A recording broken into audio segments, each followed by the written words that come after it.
And also, Doc, magkano ba tong planner mo na to? Well, kasi nung initial launch ko to, this is just 500 together with the Feminine Genius shirt.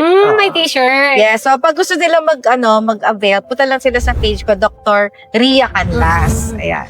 So, wala ba ito sa mga bookstore? Yeah, wala. Sa akin lang talaga. I also am the publisher. Or mag-access sila sa website ko, drriacanlas.com.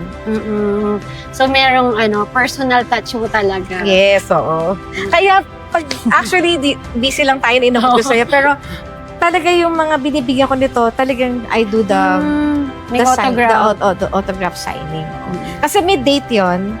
Kasi doon yun sa basihan, ano nangyari nung date na yun? Nabago ba yung buhay mo? Yes. So, Doc, dahil binigyan mo ko niyan, bubuksan ko na at gagamitin ko na dahil narinig ko yung story behind the planner. Yun yung importance na alam mo yung bakit ito na-invento. Yes. Ngayon, parang mas na-appreciate ko siya at I thought it's an ordinary notebook or planner. Pero ngayon parang doon ako na parang na-open yung mind ko. Ay, okay, bakit nga ba ako gagamit pa ng iba? Ito na lang gamitin ko kasi andito na yung mga ginawa ni Doc Ria.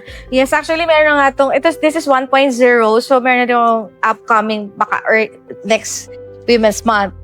Yung aking edition 2.0, mas mag-enjoy yung mga babae kasi may mga colors na, yung mga stickers na, and more discussion. By the way, dito may discussion talaga. May binabasa talaga. Okay. So, isasama ko yan, Doc, sa daily growth routine ko. Yes.